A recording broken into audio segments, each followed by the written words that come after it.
حمد و ثنا کی بات میرے نہایت قابل عزت اسٹیج کی زینت جناب ثنا خان حضرات اور مسجد حاضہ کے امام صاحب، میری وفیت نہیں ہے، اللہ رب العزت سے دعا ہے کہ اللہ تعالیٰ ان کو شاد و آباد رکھے۔ بڑی خوشی ہوئی ہے اس محفل کا انعقاد دیکھ کر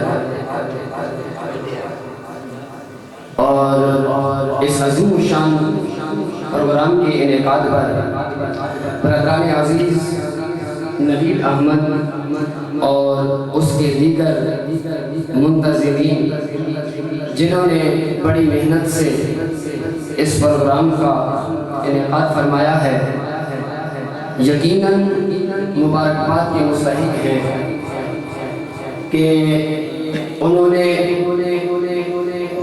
اس فتنہ کے دور میں ہم سب کو اللہ رب العزت کی بارگاہ میں شکر ادا کرنے اور رسول اللہ صلی اللہ علیہ وآلہ وسلم کی بارگاہ میں اظہار غلامی کے لیے موقع فراہم کیا، اور اس فتنہ کے دور میں شادی خانہ آبادی کے سلسلہ میں اس کی ابتدا میں انہوں نے اس بابرکت محفل کا انعقاد فرما کر یہ ثابت کیا کہ شادی یوں بھی ہو سکتی ہے، شادی یوں بھی ہو سکتی ہے۔ شادی کوئی عام چیز نہیں ہے، بالکل بند نہیں کرنا، شادی کوئی عام چیز نہیں ہے۔ ہمارے دیکھنے میں آتا ہے کہ جب کسی جوان کی شادی ہوتی ہے تو وہ کیا کرتا ہے کہ میری زندگی کا بڑا اہم حصہ ہے۔ میں چند ایک باتیں کروں گا، آپ لوگوں سے گزارش ہوگی کہ میری باتیں توجہ سے سنیں۔ میں کوئی لمبی چوڑی تقریر بھی نہیں کروں گا اور نہ ہی میں کوئی بہت بڑا عالم ہوں، میں ایک ادنا سا طالب علم ہوں، اپنی حاضری لگانا مقصود سمجھتا ہوں۔ ان دوستوں بھائیوں کی محبت ہے، انہوں نے مجھے بلایا، میں چند ایک گزارشات آپ کے سامنے پیش کروں گا، امید ہے کہ آپ محبت سے سنیں گے۔ کہ شادی بہت اہم چیز ہے، کہاں سے پتہ چلتا ہے کہ جب کسی کی شادی ہوتی ہے تو گھر میں باتیں ہو رہی ہوتی ہیں کہ بھائی میری زندگی کا یہ بڑا اہم حصہ ہے، شادی تو ایک ہی دفعہ ہوتی ہے، تو کیوں نہ ایسا کریں کہ ہماری زندگی میں جتنے بھی لوگ ہمارے سے ناراض ہیں سب کو راضی کر لیتے ہیں۔ ہم اپنے دوست بھائیوں کو راضی کرتے ہیں یا نہیں کرتے؟ تو آپ لوگ ڈرے ڈرے بیٹھے ہو، خوشی سے بیٹھو کہ اس محفل کا جو انعقاد ہے یہ میلاد شریف کے نام سے یہ محفل ہو رہی ہے۔ سرکار دو عالم صلی اللہ علیہ وآلہ وسلم کی نسبت ہے اس محفل کے ساتھ، اور یہ محفل ہمارے لیے بخشش کا ذریعہ بن جائے۔ تو آپ لوگ ڈرے ہوئے نہ بیٹھو، اپنی حاضری لگاؤ۔ تو ہم سب کو راضی کرتے ہیں، ہم کہتے ہیں کہ ماما جان بھی راضی ہو جائیں، اماں جان کہیں کہ میرا بھائی شادی پہ نہیں تھا، شادی کا کیا مزہ، چاچو بھی راضی ہو جائیں، دوست یار بھی راضی ہو جائیں۔ لیکن بڑے افسوس کی بات ہے کہ بڑا یہ اہم دن ہے، لیکن ہم نے یہ کبھی نہیں سوچا کہ اس اہم دن کے اندر اللہ اور اس کا محبوب بھی راضی ہو جائے۔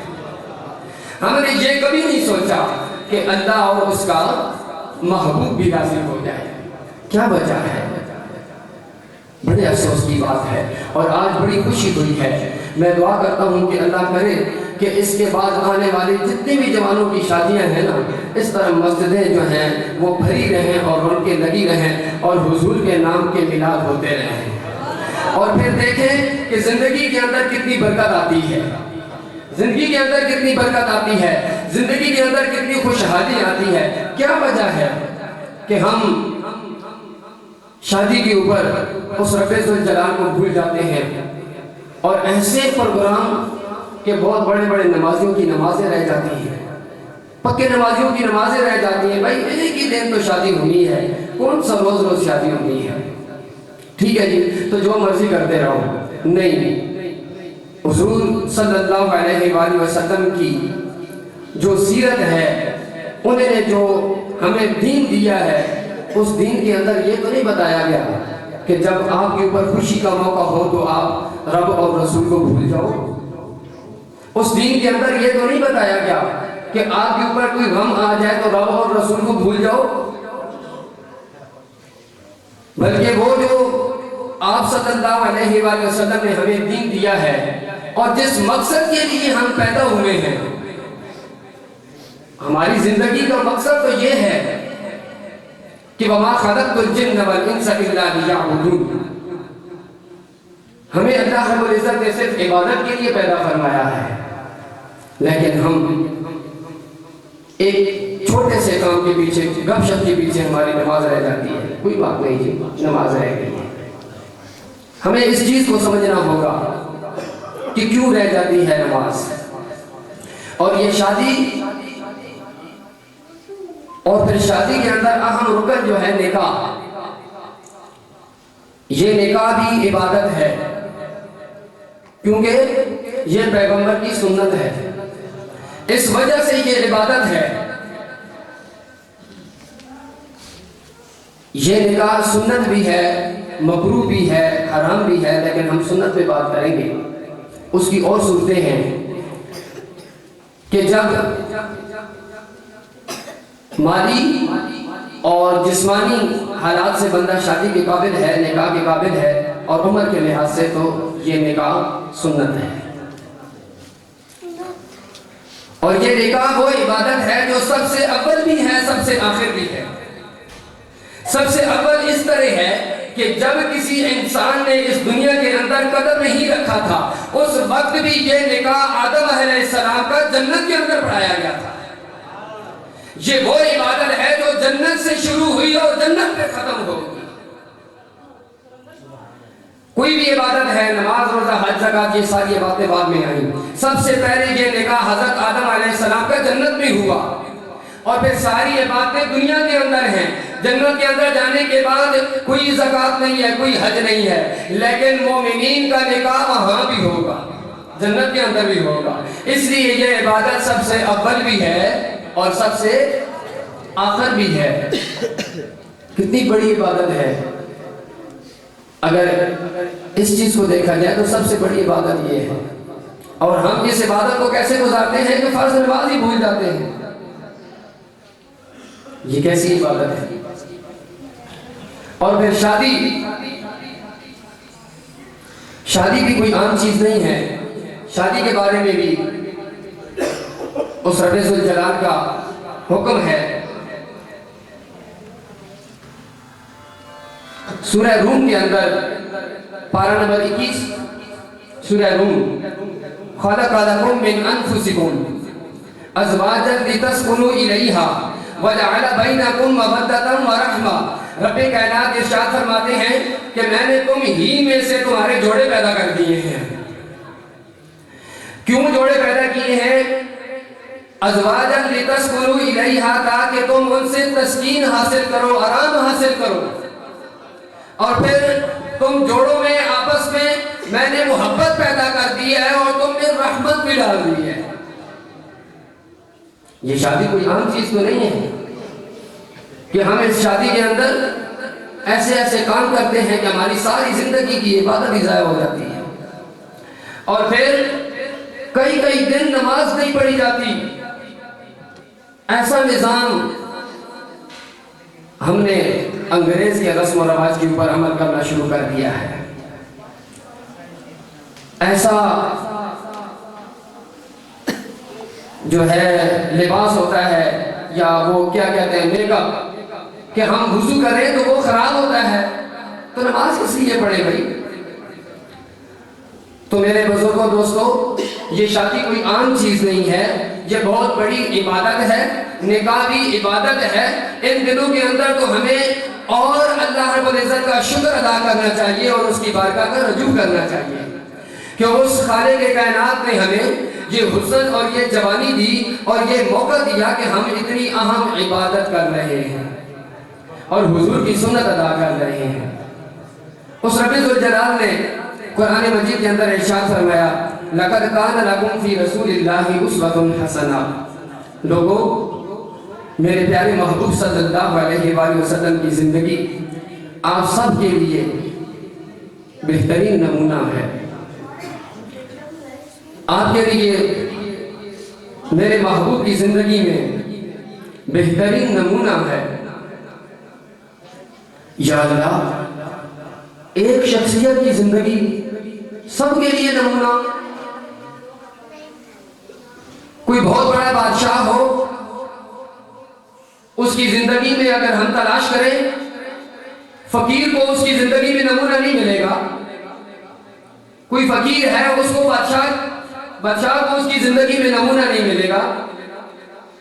غریب کو امیر کی زندگی میں نہیں ملے گا۔ ہماری تو زندگی چینج ہے، کیونکہ ہم تو انگریز کے رسم و رواج میں چلتے ہیں نا۔ دین نے تو ہمیں یہ بتایا ہے کہ گورا ہے، کالا ہے، غریب ہے، امیر ہے، سب برابر ہیں۔ لیکن کیا ہے کہ امیر کو غریب کی زندگی میں نمونہ نہیں ملے گا، امیر کو غریب کی زندگی میں نہیں ملے گا، گورے کو کالے کی زندگی میں نہیں ملے گا۔ یہ کیسا کہ میرے محبوب کی زندگی سب کے لیے بہترین نمونہ ہے۔ حضرت سلیمان علیہ السلام آپ بادشاہ تھے، اگر آپ کی زندگی میں کوئی غریب فقیر اپنے لیے نمونہ تلاش کرے تو مشکل ہو جائے گا۔ لیکن جب باری آئی اپنے پیارے محبوب کی تو اللہ رب العزت نے یہ قرآن کی آیت نازل فرما دی لَقَدْ كَانَ لَكُمْ فِي رَسُولِ اللَّهِ أُسْوَةٌ حَسَنَةٌ۔ سن لو میرے پیارے محبوب کی زندگی تم سب کے لیے بہترین نمونہ ہے۔ زندگی کا ہر پہلو، زندگی کا قدم قدم آپ میرے محبوب کی زندگی سے سیکھ سکتے ہیں۔ اتنی پیاری زندگی۔ حضرت عائشہ صدیقہ رضی اللہ تعالی عنہ آپ ارشاد فرماتی ہیں کہ میں نے حجرہ مبارک سے دیکھا کہ حضور صلی اللہ علیہ وآلہ وسلم بیٹھ کے اپنا جوتا مبارک خود صلاح فرما رہے ہیں۔ سبحان اللہ، دو جہانوں کے سردار۔ تو حضرت عائشہ فرماتی ہیں کہ میں نے پوچھا حضور آپ تو رب کے عرش کے مہمان ہیں اور جوتا صلاح فرما رہے ہیں، تو میرے محبوب نے کیا خوب جواب دیا کہ عائشہ سن لو، میں اس لیے اپنا جوتا صلاح کر رہا ہوں کہ کل کوئی ممبر پہ بیٹھا ہوا یہ کہتا ہے کہ میں حضور کی سنت پہ عمل کر رہا ہوں، یا کوئی اپنے حکمران کی کرسی پہ بیٹھ کے یہ کہتا ہے کہ میں حضور کی سنت پہ عمل کر رہا ہوں، کوئی خطیب یہ کہتا ہے کہ میں حضور کی سنت پہ عمل کر رہا ہوں، تو روڈ کے کنارے پہ بیٹھا ہوا جو موچی ہے، جو جوتا صلاح کرتا ہے، وہ بھی کہہ سکے کہ میں حضور کی سنت پہ عمل کر رہا ہوں، میں حضور کی سنت پہ عمل کر رہا ہوں۔ آپ کی زندگی کتنا ہی پیارا نمونہ ہے، کتنا ہی پیارا نمونہ ہے آپ صلی اللہ علیہ وآلہ وسلم کی زندگی۔ اور پھر رب ذوالجلال نے ارشاد فرمایا سورہ ملک کے اندر پارہ نمبر 29 الذی خلق الموت والحیات لیبلوکم ایکم احسن عملا۔ علماء کرام موجود ہیں، میری رہنمائی بھی فرمائیے گا، میں ادنا سا طالب علم ہوں۔ الذی خلق الموت والحیات لیبلوکم ایکم احسن عملا، پہلے موت کا ذکر فرمایا تاکہ انسان کو پتہ چلے کہ ہم آئے ہیں مرنے کے لیے۔ کس لیے آئے ہیں؟ یہ کوٹھیاں بنگلے بنانے کے لیے نہیں، مرنے کے لیے آئے ہیں۔ یہ سب کچھ ادھر ہے اور ہم نے واپس چلے جانا ہے۔ رب ذوالجلال ارشاد فرماتے ہیں کہ میں نے موت کو اور حیات کو اس لیے پیدا فرمایا ہے تاکہ میں دیکھوں کہ تم میں سے اچھا عمل کون کرتا ہے۔ یا اللہ ہمیں کیسے پتا چلے گا کہ اچھا عمل کون سا ہے، ہمیں کیسا پتا چلے گا کہ سیدھا راستہ کون سا ہے؟ تو رب ذوالجلال فرماتے ہیں کہ اچھے عمل کے لیے میں نے اپنے پیارے محبوب کو پیدا فرمایا ہے تاکہ میرا محبوب عمل کرتا جائے اور اچھے عمل بنتے جائیں۔ میرا پیارا محبوب عمل کرتا جائے اور اچھے عمل بنتے جائیں۔ اس لیے آپ صلی اللہ علیہ وآلہ وسلم کی زندگی ہمارے لیے بہترین نمونہ ہے۔ ہم نماز پڑھتے ہیں، ہم نماز پڑھتے ہیں تو نمازی بنتے ہیں، ہم نماز پڑھتے ہیں تو نمازی بنتے ہیں۔ میرے محبوب نماز پڑھتے ہیں تو خود نماز بنتی ہے۔ ہم حج کرتے ہیں تو حاجی بنتے ہیں۔ سرکار دو عالم جب حج کرتے ہیں تو خود حج بنتا ہے۔ اس لیے رب کائنات نے ارشاد فرمایا کہ میں نے اپنے پیارے محبوب کو بھیجا، آپ کو پیدا فرمایا کہ آپ پیچھے چلیں، اور پیارے محبوب کو پیدا فرمایا کہ آپ کی رہنمائی کریں اور آپ آگے چلیں، اور پھر امت آپ کے راستے پہ چلے۔ اور لمحہ فکریہ ہے کہ امت آپ کے قدموں پہ کتنا چل رہی ہے۔ سوچنے والی بات یہ ہے، آج میرے استاد اور علماء بیٹھے ہیں، میں ان کے سامنے لب کشی کرنا بھی اچھا نہیں سمجھتا، لیکن افسوس لمحہ فکریہ ہے کہ وہ آقا جو دنیا میں تشریف لائے تو سر سجدے میں تھا، جب دنیا سے تشریف لے گئے تو سر سجدے میں تھا۔ کس لیے تھا؟ یا اللہ میری امت کا کیا بنے گا؟ لیکن آج امت کی کیا حالت ہے؟ آج امت آپ صلی اللہ علیہ وآلہ وسلم کے سنتوں کے اوپر کتنا عمل کر رہی ہے، اور آپ کا دیا ہوا جو دین ہے اس دین کے اوپر کتنا عمل کر رہی ہے۔ میرے دوستو، ہم بالکل دین اسلام سے ہٹ چکے ہیں، اور پھر اسی وجہ سے ہماری حالت جو ہے وہ سب کے سامنے ہے۔ ہم مسلمانوں کی جو حالت ہے وہ سب کے سامنے ہے۔ کیا حالت ہے؟ آج غزہ میں، فلسطین میں کیا ہو رہا ہے؟ کیا کوئی مسلمان بول سکتا ہے؟ اگر مسلمان نے حضور کی زندگی پہ عمل کیا ہوتا تو آج وہ بولتا، آج مسلمان بولتا، لیکن ہم نے کیا کیا؟ اسلام کو پسے خشت ڈالا اور اپنے من مرضی کے کام کیے، اسلام کو چھوڑ دیا، اور پھر اس سے بھی گزر گئے کہ جو اسلام کے اوپر عمل کرتا ہے اس کا مذاق بھی اڑانا شروع کر دیا ہے۔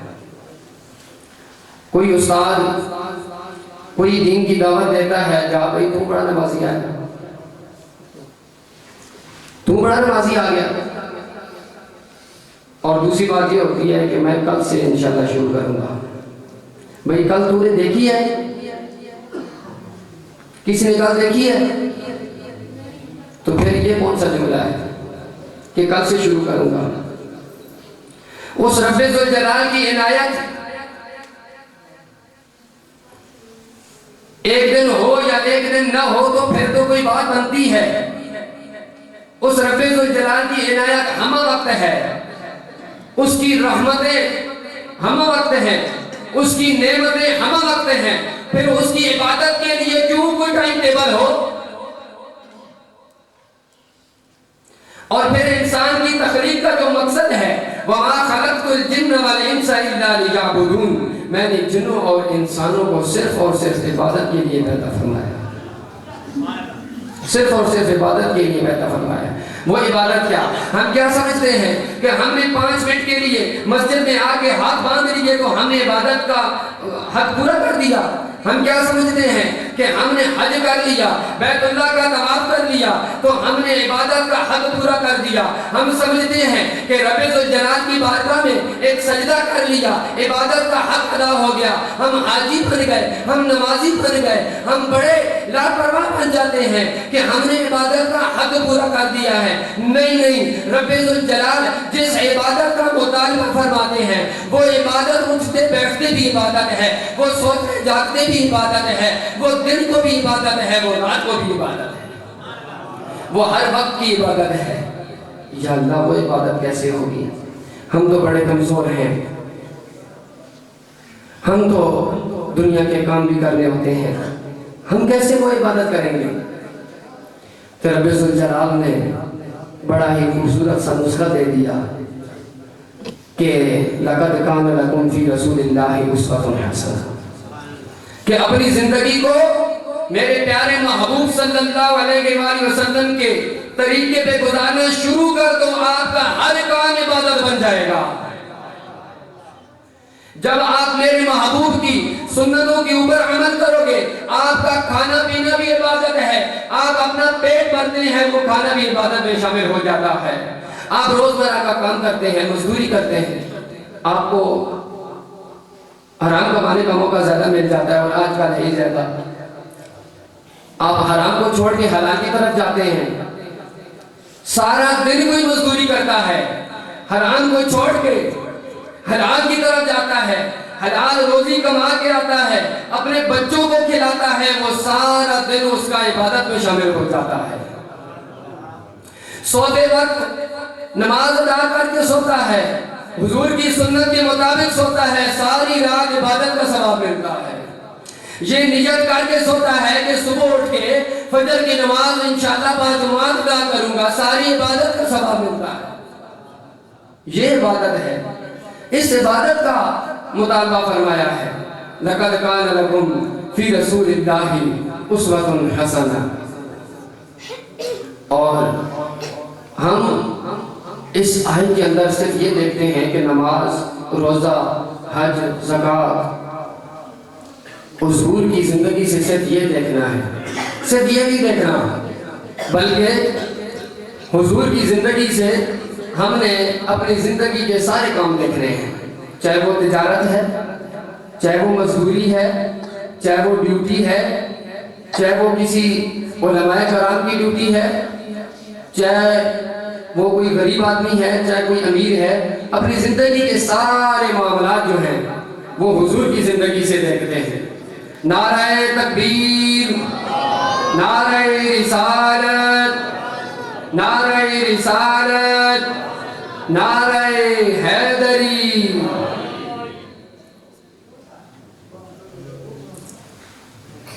اور آج الحمدللہ عزیزان گرامی، بھائی نوید احمد، اللہ رب العزت سے دعا ہے کہ اللہ تعالیٰ اس کی زندگی میں برکتیں عطا فرمائے۔ اس نوید بھائی نے اور اس کے دیگر جو منتظمین ہیں، انہوں نے یہ ثابت کیا ہے کہ شادی ایسے بھی ہو سکتی ہے، اور اس کے بعد تمام لوگ یہ کوشش کریں کہ شادی کے دوران اللہ اور اس کے رسول کو یاد رکھا جائے۔ آج ہم ان کی وجہ سے اس مسجد میں آئے، اللہ اور اس کے رسول کی حمد و ثنا بیان کی، تو یہ کوئی عام بات نہیں ہے، یہ کوئی معمولی بات نہیں ہے۔ نبی کریم صلی اللہ علیہ وآلہ وسلم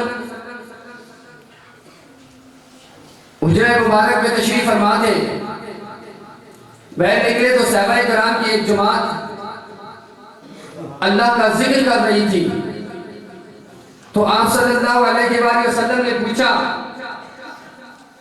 ما اجلسکم، کہ آپ لوگ یہاں پہ کیوں بیٹھے ہو؟ آپ کو کس نے بٹھایا یہاں پہ؟ کس کام کے لیے بیٹھے ہو؟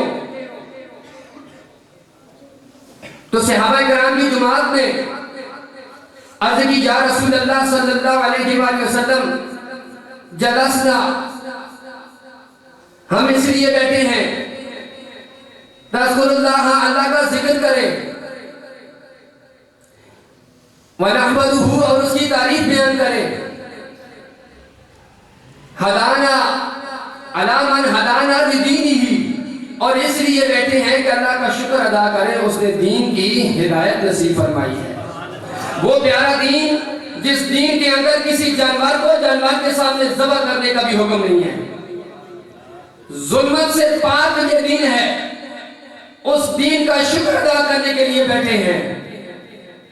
اور پھر ایک بڑی اہم بات، اس بات کا شکر ادا کرنے بیٹھے ہیں کہ اللہ نے پیارا محبوب ہمیں عطا فرما دیا ہے، سبحان اللہ کہتے ہیں۔ اس رب ذوالجلال نے احسان فرمایا ہے کہ اپنا پیارا محبوب عطا فرما دیا ہے۔ کوئی اپنا محبوب دیتا ہے کسی کو؟ دیتا ہے کوئی اپنا محبوب؟ اس رب ذوالجلال نے اپنا پیارا محبوب ہمیں عطا فرما دیا اور ایسا احسان فرمایا دنیا کی ہر نعمت عطا فرمائی کو احسان نہیں جتایا، لیکن جب محبوب کی باری آئی تو فرمایا کہ لقد من اللہ علی المؤمنین، میں نے مومنوں پر احسان فرما دیا ہے، اپنا محبوب عطا فرما دیا۔ کتنا بڑا احسان فرما دیا ہے۔ تو صحابہ اکرام کی دعا کہ ہم اللہ کا ذکر کر رہے ہیں اور اس کی حمد بیان کر رہے ہیں اور پھر اس کی ذات کا شکر ادا کر رہے ہیں کہ ہمیں اس نے دین کی ہدایت نصیب فرمائی ہے۔ میرے دوستو، یہ دین بڑی پیاری چیز ہے۔ میں تو کہتا ہوں کہ ہمیں روزانہ 2 رکعت نماز شکرانے کے پڑھنے چاہیے کہ اللہ رب العزت نے ہمیں اتنا پیارا دین عطا فرمایا، اتنا پیارا دین عطا فرمایا ہے۔ کاش کہ ہم اس دین کو سمجھ سکیں، لیکن افسوس ہم نہیں سمجھتے، ہم سمجھنے کی کوشش بھی نہیں کرتے، ہم سمجھنے والوں کے پاس بھی جا کے نہیں بیٹھتے، اس لیے ہمیں اس دین کی قدر نہیں ہے۔ جس طرح ہمیں آزادی کی قدر نہیں ہے نا، اس طرح ہمیں اس دین کی بھی قدر نہیں ہے۔ آزادی کی قدر فلسطینیوں سے پوچھو، غزہ والوں سے پوچھو کہ آزادی کیا چیز ہے، ہمیں اس دین کی قدر کرنی چاہیے۔ اور آج الحمدللہ ان بھائیوں کی وجہ سے، نذیر احمد اور اس کے دیگر ساتھی، ان کی وجہ سے میں اور آپ سب اللہ رب العزت کی بارگاہ میں بیٹھے ہیں اور آج ہم اللہ کا ذکر بھی کر رہے ہیں، اس کی حمد بھی بیان کر رہے ہیں اور اس کے دین کی ہدایت پر اس کا شکر بھی ادا کر رہے ہیں، اور اس بات کا بھی شکر ادا کر رہے ہیں کہ اس نے ہمیں پیارا محبوب عطا فرمایا ہے، ہمیں اپنے پیارے محبوب کا امتی بنایا ہے۔ ہم اس بات کی بھی ان کا شکر ادا کر رہے ہیں، اللہ کا شکر ادا کر رہے ہیں۔ اور صحابہ کرام، آقا کریم صلی اللہ علیہ وآلہ وسلم نے قسم لی، صحابہ قسم اٹھاؤ، واقعی اس کام کے لیے بیٹھے ہیں، قسم لینے کی کیا ضرورت تھی؟ کیا نعوذ باللہ صحابہ جھوٹ بول رہے تھے؟ پہلے قسم لی کہ قسم اٹھاؤ، اسی کام کے لیے بیٹھے تھے۔ صحابہ کرام نے قسم اٹھائی کہ یا رسول اللہ ہم اسی کام کے لیے بیٹھے ہیں، اور پھر اس کے بعد رسول اللہ صلی اللہ علیہ وآلہ وسلم نے صحابہ کرام کو مطمئن بھی فرمایا کہ میں نے قسم کیوں لی ہے۔ فرمایا قسم اس لیے نہیں لی کہ مجھے آپ پہ یقین نہیں تھا، قسم اس لیے لی ہے کہ آتانی جبریل، کہ ابھی جبرائیل آیا تھا، جبرائیل علیہ السلام نازل ہوئے تھے اور آ کے مجھے کہتے ہیں کہ پیارے محبوب آپ حجرہ مبارک سے ذرا باہر نکلیں، اپنے صحابہ کی حالت دیکھیں وہ کیا کر رہے ہیں۔ جب میں باہر نکلا تو آپ ایک ٹولے کی شکل میں بیٹھ کے اللہ کا ذکر کر رہے تھے۔ مجھے معلوم تھا، میں علم رکھتا ہوں، مجھے معلوم تھا کہ آپ اللہ کا ذکر کر رہے ہیں، لیکن اپنی امت کو تو سمجھانا تھا نا، اپنی امت کو تو سمجھانا تھا نا۔ کیوں نہ قسم لیتا، کیوں نہ بات کی وضاحت کرتا، اپنی امت کو سمجھانا تھا۔ اس لیے میں نے آپ سے تفصیل پوچھی، کیا شان ہے، ایک دفعہ سبحان اللہ کہتے ہیں، کیا شان ہے حضور کی۔ آقا کریم صلی اللہ علیہ وآلہ وسلم ارشاد فرماتے ہیں کہ مجھے جبرائیل علیہ السلام نے یہ وحی پہنچائی، آتانی جبریل فاخبرنی، مجھے خبر دی کہ آپ دیکھیں بین صحابہ کیا کر رہے ہیں، ان اللہ یباہی۔ تو میں نے جب باہر نکل کے دیکھا تو صحابہ ایک ٹولے میں اللہ کا ذکر کر رہے تھے، تو میں نے صحابہ سے وضاحت کی اور قسم اس لیے لی کہ اللہ رب العزت فرماتے ہیں کہ فرشتوں یہ دیکھو یہ جبرائیل نے خبر دی ہے۔ جبرائیل فرماتے ہیں کہ اللہ رب العزت عرش کے اوپر اپنے بندوں پہ ناز کر رہا ہے کہ فرشتوں دیکھو میرے بندے میری محبت میں، میرا شکر ادا کرنے میں کتنے مصروف بیٹھے ہیں۔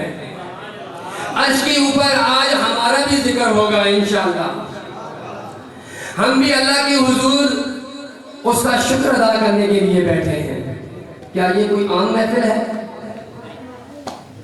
یہ کوئی عام محفل نہیں ہے، یہ کوئی عام پروگرام نہیں ہے۔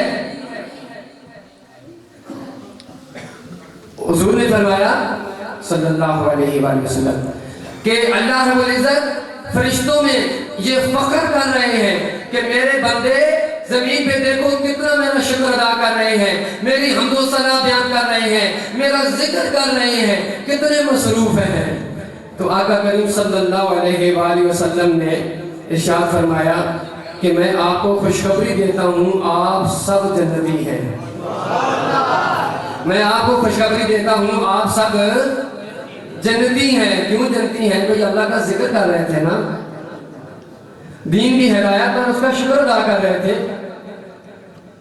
حضور کا امتی ہونے پر اس کا شکر ادا کر رہے تھے، اس لیے وہ جنتی ہیں۔ اور آج ہم بھی یہی کام کر رہے ہیں۔ اس لیے میں آپ کو بتانا چاہتا ہوں، اکثر لوگ کہتے ہیں نا کہ آپ کا بہت شکریہ کہ آپ نے اپنا قیمتی وقت نکالا اور آپ تشریف لے آئے۔ میں ایسے نہیں کہوں گا، اور میں اکثر یہ کہتا ہوں کہ آپ کا بہت شکریہ کہ آپ نے اپنے بیکار وقت سے وقت نکالا اور اللہ کے گھر میں آ کر اپنے وقت کو قیمتی بنا دیا ہے۔ یہ اصل قیمتی وقت ہے، جو بیل گزرتا ہے دنیا کے کاموں میں وہ قیمتی وقت نہیں ہے۔ سب سے اصل وقت یہ ہے، سب سے قیمتی وقت یہ ہے، سب سے اصل عبادت یہ ہے۔ اور پھر شادی کے موقع پر حضرت انس رضی اللہ تعالیٰ عنہ سے روایت ہے کہ آقا کریم صلی اللہ علیہ وآلہ وسلم نے ارشاد فرمایا، مشکات شریف کی حدیث ہے جلد نمبر 3، کہ آپ صلی اللہ علیہ وآلہ وسلم نے ارشاد فرمایا کہ جو جوان شادی کر لیتا ہے اس کا آدھا ایمان کامل ہو جاتا ہے، اس کا آدھا ایمان کامل ہو جاتا ہے، اور باقی جو اس کا آدھا ایمان ہے اس کے لیے اللہ تعالیٰ سے ڈرتا ہے۔ یہ کوئی عام بات ہے شادی کہ ہم اس شادی کے لیے کیا کچھ بھول جاتے ہیں؟ ابھی بار بار اس کا ذکر نہیں کرنا چاہتا۔ اور پھر سرکار دو عالم صلی اللہ علیہ وآلہ وسلم کی آمد کا صحابہ کرام فرماتے ہیں کہ ہم شکر ادا کر رہے ہیں۔ کیوں نہ شکر ادا کریں کہ وہ نبی آیا جس نے آ کے ظلمت کے اندھیروں کو مٹا دیا ہے، جہالت کے اندھیروں کو مٹا دیا ہے، جن کے آنے سے روشن زمانہ ہوا۔ اس آقا کی آمد پہ لاکھوں سلام۔ ارے روشن زمانہ کیسے ہوا؟ نادانو یہی تو بات سمجھنے والی ہے۔ کیا لائٹیں لگ گئی تب روشن ہو گیا؟ روشن ایسے ہوا کہ ظلم ختم ہو گیا، جہالت ختم ہو گئی، اور بتوں کی پوجا ختم ہو گئی، اور شرک ختم ہو گیا۔ اس وجہ سے یہ اندھیرے ختم ہو گئے اور دین کی روشنی ہو گئی۔ نعرہ تکبیر، نعرہ رسالت، نعرہ تحقیق، نعرہ حیدری، نعرہ غوثیہ، عظمت و شان مصطفیٰ۔ دین کی روشنی ہو گئی۔ ہم بڑی سوریں لگا لگا کے پڑھ دیتے ہیں، جن کی آمد سے ہوا روشن زمانہ، پتہ ہی نہیں ہوتا کیسے روشن ہوا ہے، اور کسی سے پوچھنے کی ہمت بھی نہیں کرتے۔ یہ بات تو میری 80% ٹھیک ہوگی کہ ہم کسی دیندار بندے کے پاس بیٹھنا پسند نہیں فرماتے۔ خدا کی عزت کی قسم، میں بندہ ناچیز نے جو کچھ بھی سیکھا ہے علماء کے قدموں میں بیٹھ کے سیکھا ہے، کسی مدرسے میں نہیں سیکھا۔ حضور میں یہ بیان کر رہا ہوں، میں نے ایک دن درس نظامی کا کورس نہیں کیا، ایک دن میں نہیں پڑھا۔ مجھے ان لوگوں سے محبت ہے، ان لوگوں سے محبت ہے۔ میں ان لوگوں کے ساتھ اپنا بیٹھنا اٹھنا رکھتا ہوں، ان کے ساتھ کھانا پینا، بیٹھنا اٹھنا، ٹائم گزارنا، تو ان سے یہ چیز ملتی ہے۔ دیکھیں نا کتنا فرق ہے، فرق ہے نا؟ دوستی یاری میں فرق ہے۔ علماء سے کیا چیز ملتی ہے، دیندار لوگوں سے کیا چیز ملتی ہے؟ بڑی عجیب سی ہوا چل گئی ہے، دیندار کے پاس سے نہیں گزرنا بھائی، بڑا خطرناک بنتا ہے۔ اس ہوا کو کس نے روکنا ہے؟ میرے نوجوان بھائیوں، آپ نے روکنا ہے، میں اور آپ سب نے مل کے اس گندی ہوا کو روکنا ہے۔ یہ جو ہوا چل گئی ہے کہ کوئی گاڑی میں چیکنگ والا آئے تو سب سے پہلے داڑھی والے کو چیک کرتا ہے، بڑا دکھ ہوتا ہے اس بات پہ، بڑا دکھ ہوتا ہے۔ تو حضرات محترم، آقا کریم صلی اللہ علیہ وآلہ وسلم نے دین کی روشنی کر کے اس دنیا کے کونے کونے میں دین پھیلایا، اور پھر اس دنیا کو دین سے روشن کر دیا۔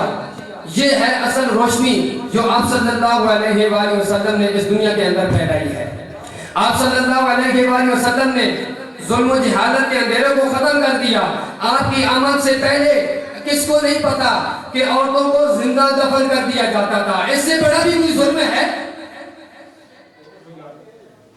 جس کے گھر بیٹی پیدا ہوتی تھی اس کو زندہ دفن کر دیا تھا۔ میرے آقا و مولا تشریف لائے، آپ نے بتایا نہیں، عورت یا تو آپ کی بیٹی ہے، یا تو آپ کی بہن ہے، یا تو آپ کی بیوی ہے، عورت یا تو آپ کی ماں ہے۔ کتنی ہی پاکیزہ رشتے ہیں، عورت کی بڑی عزت ہے، عورت کو دفن نہیں کرنا، بلکہ عورت کو اور زیادہ حقوق دے دیے، اور زیادہ حق دے دیا۔ اب الحمدللہ ہمارے معاشرے کے اندر یہ کلچر ہے نا کہ گاڑی میں اگر عورت تشریف لے آئے تو مرد کھڑے ہو جاتے ہیں کہ اس کو جگہ دے دو، ہے نا یہ کلچر؟ یہ کس نے بتایا ہے؟ پیارے محبوب صلی اللہ علیہ وآلہ وسلم نے کیا۔ میں اپنی بات کو ختم کروں گا 1-2 منٹ میں۔ حضرت دفیہ کلبی صحابی، آپ نے ابھی تک ایمان نہیں لایا تھا، آقا کریم صلی اللہ علیہ وآلہ وسلم نے آپ کو دیکھا تو آپ کو اتنے خوبصورت لگے۔ رب ذوالجلال نے جبرائیل امین کو ارشاد فرمایا کہ جبریل جب بھی میرے محبوب کے پاس جانا ہے دفیہ کلبی کی صورت اختیار کر کے جانا ہے۔ یا اللہ کیوں؟ اللہ رب العزت نے ارشاد فرمایا کہ میرے محبوب کو بڑا پسند ہے، میرے محبوب کو بڑا پسند ہے۔ آقا کریم صلی اللہ علیہ وآلہ وسلم نے سر سجدے میں رکھ کے دعا مانگی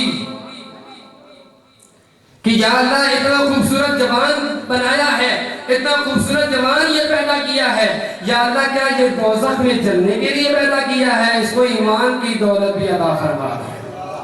اگلے دن دفیہ کلبی آقا کریم صلی اللہ علیہ وآلہ وسلم کی بارگاہ انور میں پہنچے اور آگے عرض کرنے لگے کہ اے پیارے محبوب، مجھے وہ سارے حکم بتا دیں جو اللہ کی طرف سے لے کر آئے۔